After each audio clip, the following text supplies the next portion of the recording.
Bien, vamos a saludar ahora a Carlos Eduardo desde Caracas, que continúa con nosotros, nuestro corresponsal, a Diego Arria, quien está en nuestro centro de noticias. Gracias por estar con nosotros, señor Diego Arria, ex embajador de Venezuela en la Organización de las Naciones Unidas y ex precandidato presidencial. Feliz noche para usted. Muchas gracias, Juan Carlos. Bien, doctor Arria, ya la Mesa de la Unidad habla de la tarjeta única o unitaria que no existió en las elecciones pasadas. Usted la exigía en su momento, si mal no recuerdo. También ahora le han propuesto a Enrique Capriles Radonsky que sea el nuevamente abanderado por parte de la oposición. Falta escuchar su respuesta. ¿Cómo ve entonces estos movimientos de última hora que viene haciendo la oposición venezolana? Bueno, fíjate, si me permites un pequeño comentario. Estaba oyendo a la presidenta del Consejo Nacional Electoral, que para mí es el Ministerio de Elecciones del señor Chávez.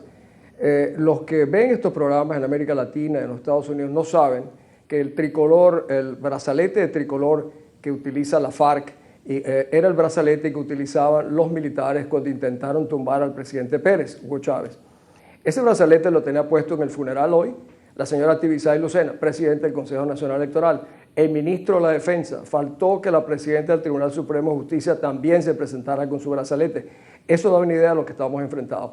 Yo sigo manteniendo que si no se pide sin ninguna clase de consideraciones el desplazamiento del señor Maduro, quien ocupa o que usurpa la posición de la presidencia de la República, comenzamos muy mal ese proceso e impediríamos realmente la viabilidad del proyecto de oposición.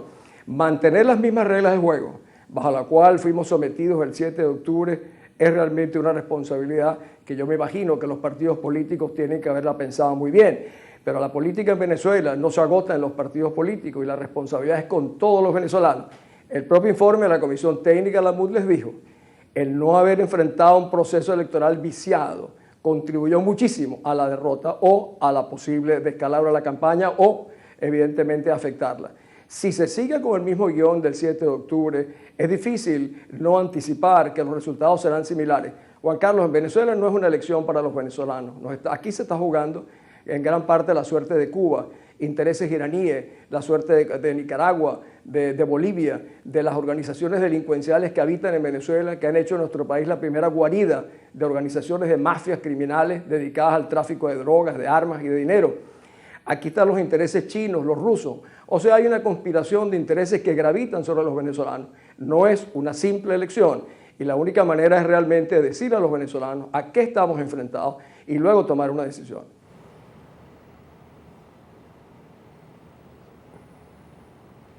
Señor Diego Arria, le saluda Carlos Eduardo Sánchez, corresponsal permanente de NTN 24 acá en Caracas, Venezuela, y quisiera consultarle. Yo conozco muy bien sus críticas al poder electoral venezolano, pero vimos, tras el fallecimiento del presidente Hugo Chávez, al ministro de Defensa, el hombre que coordina las funciones de la Fuerza Armada Nacional, haciendo prácticamente campaña a favor del vicepresidente ejecutivo de la República, hoy presidente encargado, Nicolás Maduro, ungido político del presidente Hugo Chávez, la misma madrugada, luego de la muerte del presidente Hugo Chávez. ¿Qué garantías tienen los venezolanos para asistir a este proceso electoral que se avecina el 14 de abril? Y quisiera preguntarle también en esta misma interrogante una consulta. ¿Usted no está de acuerdo con participar o por el contrario sí apoyaría la candidatura de Enrique Capriles y la participación en estos comicios?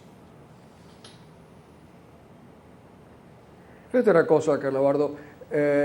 Muchos venezolanos piensan que como en el año 2005 no participamos en las elecciones para la Asamblea Legislativa, fuimos perjudicados. No, ese fue el más grande triunfo político. El 83% del país realmente votó en contra.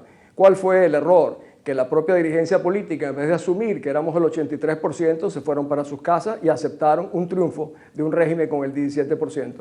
Hemos hecho elecciones para la Asamblea ahora y no nos ha servido de nada, porque ellos controlan la Asamblea a pesar de que sacamos el 52%. A los que ven este programa, Carlos Eduardo, oír al ministro de la Defensa o exministro, porque realmente nadie lo ha nombrado, un almirante Malero, ese señor dijo que las Fuerzas Armadas eran socialistas, revolucionarias, antiimperialistas, ahora son maduristas, porque dijo antes que eran chavistas, son chavistas maduristas. Esto es una vergüenza. El poder militar en Venezuela es una cúpula desprestigiada está a cargo de cuidar los centros electorales, de tutelar las cajas de los votos. ¿Cómo se puede confiar en algo semejante? ¿Cómo se puede confiar en un consejo electoral cuando la presidenta del consejo electoral se atreve a ir con un brazalete tricolor, que es el de los golpistas de 1992 de Hugo Chávez?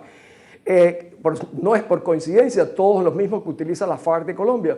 Entonces, hay un ambiente, una ruta electoral escogida que si no se modifica, yo me atrevo a pensar que las consecuencias serán muy graves para Venezuela. Yo no sé cómo hacen un grupo de partidos políticos para asumir una responsabilidad de ese género, cuando lo que se está jugando es la libertad de Venezuela y no decirle a los venezolanos claramente lo que ha sucedido. Aquí no hay un propósito de enmienda, que yo me imaginé que iba a haber después del informe técnico de la MUD, donde dijo que no era una campaña incluyente, que había que enfrentar al Consejo Nacional Electoral. Y si no se enfrenta, sucederá lo que la propia Comisión de Técnicos de la MUD está diciendo. Yo no digo que no haya que participar o no, yo creo que hay que participar activamente para modificar las condiciones y hacer que el señor Maduro salga de ese cargo. Imagínense lo que significa un usurpador a cargo de todos los poderes de la República, utilizando de una manera legítima en una campaña que va a durar 10 días. Si la oposición está dispuesta a aceptar ese tipo de condiciones, pues mire, lo hará la oposición oficial. Yo, que apenas soy un simple ciudadano, no estoy de acuerdo con eso, ni muchos de los que me acompañan en la Junta Patriótica en Venezuela. Vamos a saludar también en Caracas, Venezuela, a Blanca Rosa Mármol de León, ex magistrada del Tribunal Supremo de Justicia de Venezuela. Doctora, buenas noches, gracias por estar con nosotros para toda nuestra audiencia en América Latina, los Estados Unidos y el Caribe. Buenas noches, Juan Carlos, gusto en saludarte y a la teleaudiencia, como tú has dicho, en Estados Unidos, en el Caribe y en Latinoamérica. Doctora Blanca Rosa. Bueno, dígame. Sí, doctora Blanca Rosa, pues bueno, se sigue dando a conocer interpretaciones de lo que ha ocurrido en el día de ayer sobre la rectifico, la asunción ya del poder de Nicolás Maduro como presidente encargado de Venezuela, sobre si es legal, sobre si no es legal. ¿Cuál es la interpretación en este momento que puede tener una ex magistrada del Tribunal Supremo de Justicia? Incluso si es posible apartando obviamente lo legal, sino entrando de una vez por todas en la parte de justicia, en la parte incluso de la jurisprudencia de esa Constitución, doctora. Sí, mira, hemos dicho reiteradamente que el supuesto constitucional en que nosotros nos encontrábamos era justamente el que hacía que quien se encargara de la presidencia de la República fuera el presidente de la Asamblea. ¿Me oyen? Sí, doctora, la escuchamos. ¿Aló? La escuchamos. Sí, me oyen. Ok. El presidente de la Asamblea, porque la ausencia del presidente fue antes de juramentarse. En una insistencia, en una interpretación inconstitucional, la Sala Constitucional además determinó no solo que se encargara el vicepresidente, sino que además que como presidente puede ser candidato sin renunciar a la presidencia. Y después vimos ayer un acto donde él se juramentó, se impuso la banda presidencial y además hasta nombró un vicepresidente. Todo eso es un fraude a la Constitución y obviamente no es garantía del ejercicio de los derechos democráticos que se pretendieron hoy establecer como inicio de su ejercicio cuando el CNE nos da pues 10 días para la campaña y lo que seguramente ya ustedes hablaron con el entrevistado que me precedió. Es decir, nosotros estamos en una situación de fraude a la Constitución, no de ahora, sino desde hace rato.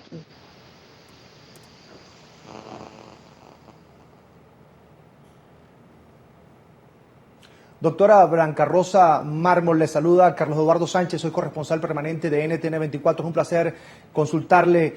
Usted habla de fraude constitucional en los últimos días, el nombramiento del vicepresidente ejecutivo de la República como presidente encargado, su juramentación en la Asamblea Nacional, pero ahora se va a un proceso de elecciones presidenciales tras el fallecimiento del presidente Hugo Chávez. Ese hilo de violación constitucional se traslada hasta allá, ¿sería totalmente fraudulenta también la elección de Maduro? Por supuesto, porque él no puede participar como candidato sin separarse del cargo.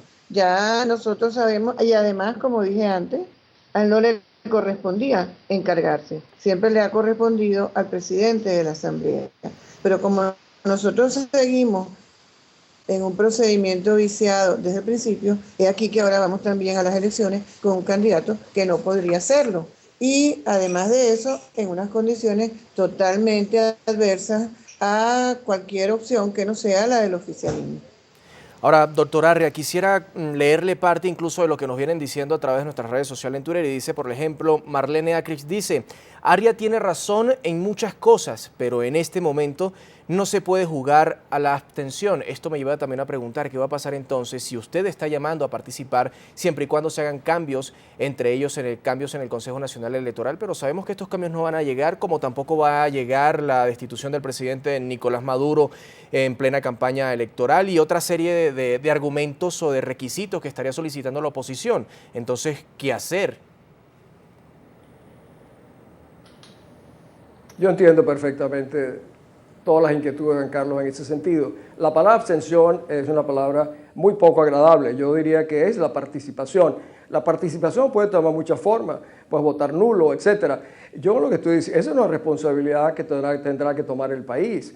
Ya vimos lo que nos pasó el 7 de octubre. Seguimos con el mismo guión, con los mismos criterios, los mismos procedimientos, obtendremos los mismos resultados.